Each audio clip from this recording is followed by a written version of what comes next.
Good morning and welcome. This is Karen Margulis. I'm coming to you from my studio in Marietta, Georgia. And this is my first installment of my Friday feature where we visit my studio and I share with you some kind of tip or tool or some sort of thing that I think other artists might be interested in. And today what I'm going to do is share with you how I store and care for and display my many pastel original paintings that I like to do. Now I love doing these little ACEO or ATC artist trading card miniature originals, and I do them in pastel. They are 2.5 by 3.5, so they're quite small. But as we know, good things come in small packages. So these little paintings are a lot of fun to do, but because they're pastel, a lot of people are concerned about taking care of them and not smearing the pastel. And how do you store them so that the pastel stays protected while still enjoying them? So I have several ways that I like to use to store them and to take good care of them. And I'll begin first by sharing with you frames. Now, this little frame I got at Aaron Brothers, but I've seen them even at Walmart. They fit the 2.5 by 3.5 size painting. And by the way, these can be done in any medium, and people trade them and collect them. So it's really fun to have these little miniatures. It's just a matter of how do you take care of them. So framing is a good way.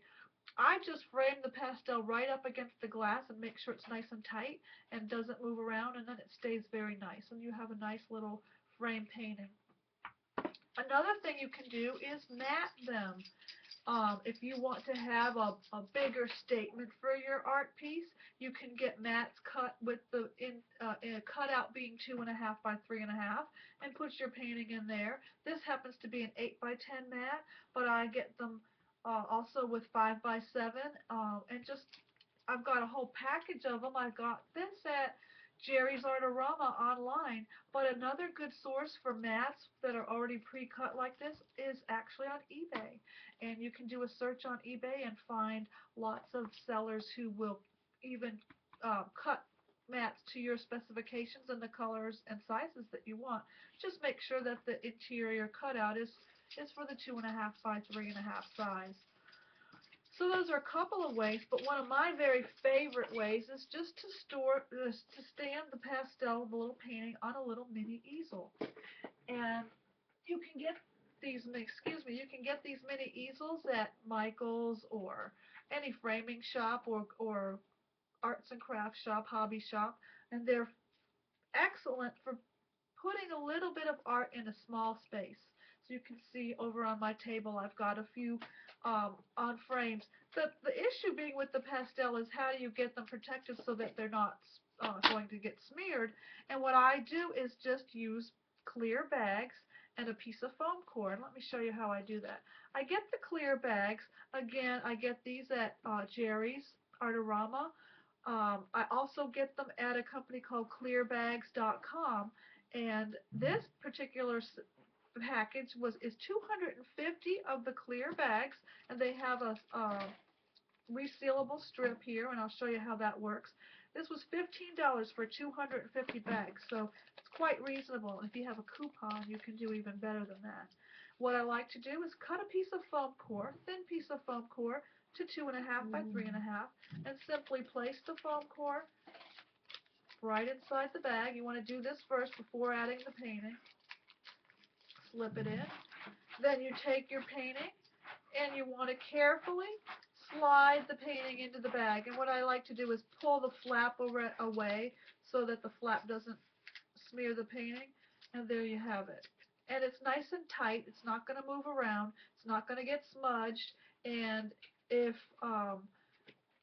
a little bit of dust comes up on the bag, it really doesn't harm the painting. It doesn't affect the image at all. What I like to do, though, as an added precaution is slip in a piece of paper. This paper has my contact information should anyone wish to find me and maybe buy some more. It also gives instructions on care, and I recommend that the bag be cut away if you need to take the bag out rather than drag the pastel and risk smudging it. So I just stick it back in there, and pull this tab and seal the bag, and there I have a nice little protected pastel. And what's good about this is you can display them or store them this way. And if you go to art fairs or you want to share your work, it's a good way people can look through baskets of these little paintings and not worry about them getting ruined. So it's an excellent way to store them. If you don't want to, and quite reasonable too, but if you would rather not get involved in the expense, I simply sometimes just take the originals, put them in a box, and layer a piece of glassine on top and then stack them, and they stay just fine. But this way we can really get to enjoy them. So I really love this method. So I hope the tips today have been helpful and that you might be encouraged to make some pastel minis. I've started a new series.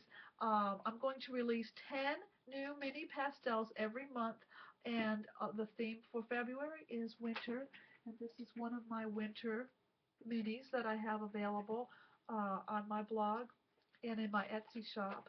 Um, if you would like more information on where I purchase my materials, then you can visit my blog at chemstudios.blogspot.com, and I will be putting links to all the places where I get my supplies. Because you can even get paper pre-cut. You don't have to cut your own. I do like to make use of my scraps. There's so much you can do with these little minis, and I hope that this has been helpful. And I hope you come back next Friday, and we'll see what else I can find to share in my studio. Thanks.